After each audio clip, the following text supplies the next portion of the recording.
Many people contend that if Bernie Sanders wins the Democratic nomination, he would lose the national election because a lot of people think that he is not electable nationally.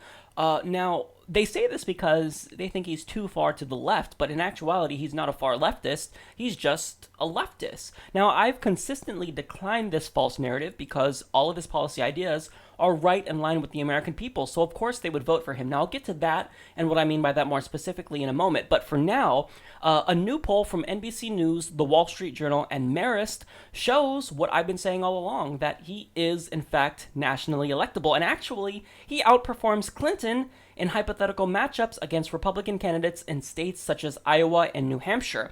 So, when it comes to Hillary versus the Republicans in Iowa, well, Bush polls at 50%, and she's at 40%. So Bush beats her by a 10-point difference. When it comes to Donald Trump, he beats Hillary Clinton by a 7-point difference, 48 to 41.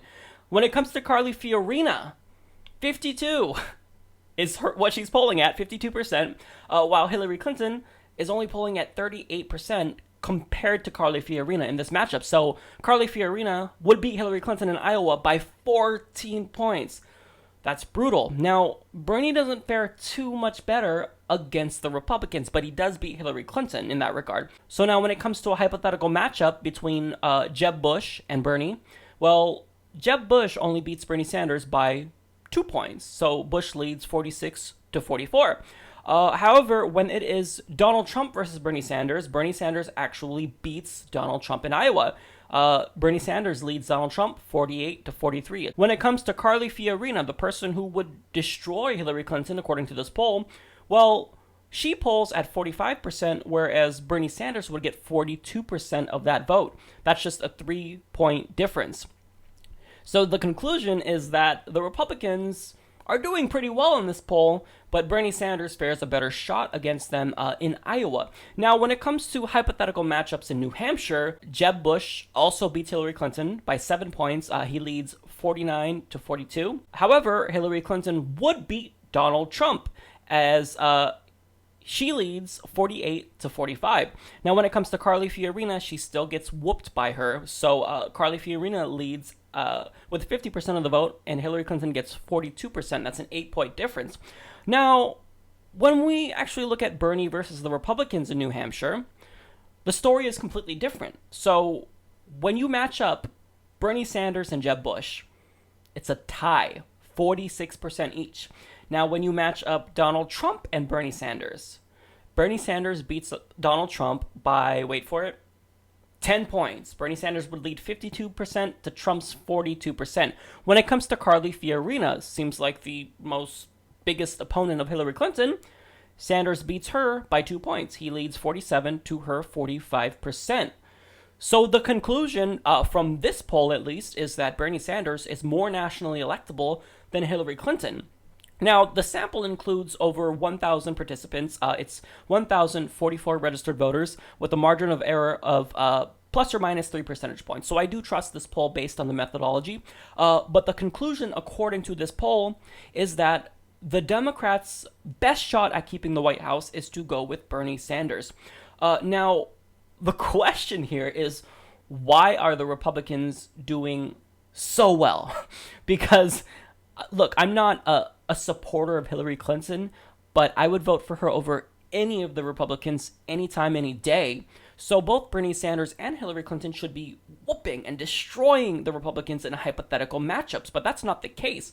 Now, the reason why the Republicans are doing so well is partially because of the actions of the Democratic establishment. If you know Debbie Wasserman Schultz, well, she wants to limit the debates, presumably so that way she could help Hillary Clinton's campaign, because she's already leading nationally, so all she has to do is be quiet. And the more that she speaks, the more her numbers go down. The more that Bernie Sanders speaks, the more his numbers go up. So Debbie Wasserman Schultz is basically throwing the entire party under the bus to preserve Hillary Clinton's campaign. And this is bad because what's happened? We've seen now 2 Republican debates. All you hear about is Donald Trump, Ben Carson in the mainstream media. So Republicans have now monopolized political discourse. That's very, very scary. But with that being said, I do think that these numbers will shift when we get closer to the general election. And as the Democrats debate more, I think that's going to change a little bit. I'm I'm hoping that's the case. So now, the reason why I've said that Bernie Sanders is nationally electable all along is because when you juxtapose his policy proposals with public opinion, well, they are right on his side. So take a look. So let's actually examine Bernie Sanders' policy positions and we'll compare them with the American people. So when it comes to the issue of money in politics, 84% of Americans believe that the wealthy have too much influence, and this includes 80% of Republicans. 78% want money limited, and 54% say money does not equal free speech. So Bernie Sanders is right in line with public opinion when it comes to money in politics. Now, as for Medicare for all, as of 2015, just over 50% of Americans support a single-payer healthcare system. This wasn't always the case, but now it's a reality. So this means that healthcare would be available to everyone and is funded through our tax dollars. This isn't extreme when you consider how much our tax dollars fund billionaires and their subsidies and whatnot, and it's also not extreme from a comparative standpoint when you see that every other modern industrialized nation has universal healthcare. Canada, Australia, the UK, as well as Scandinavia and many European countries.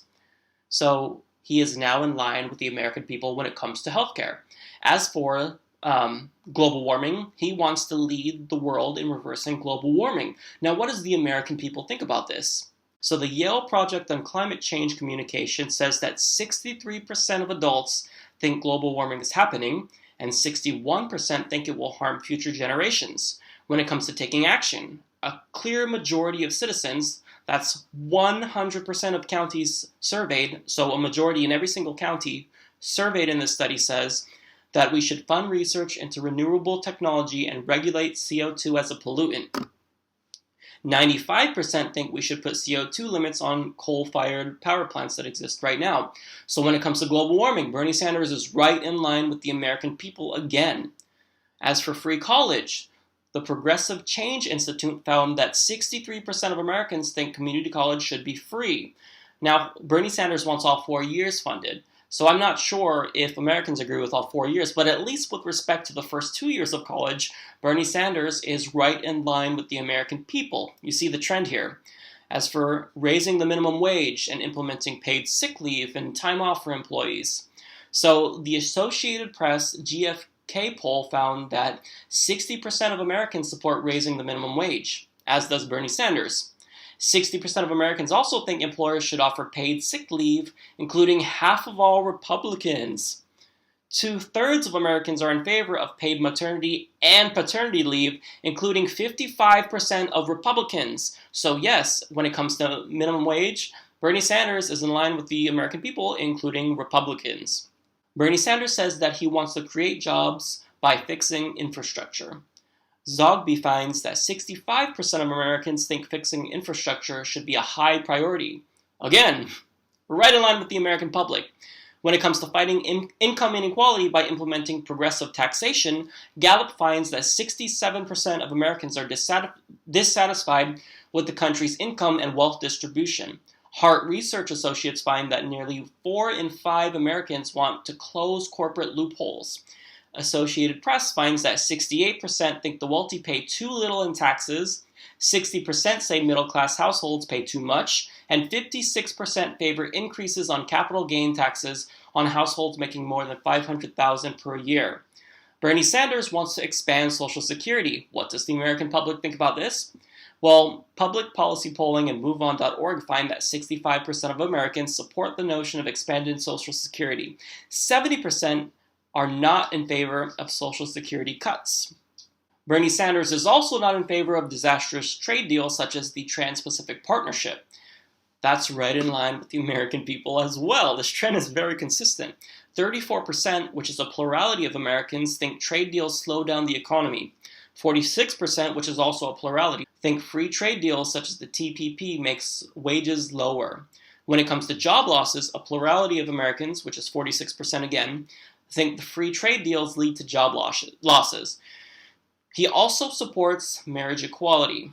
Pew Research Center finds that 54% of Americans also support marriage equality. So, of course, he's nationally electable. Everything he says, the American people agree with.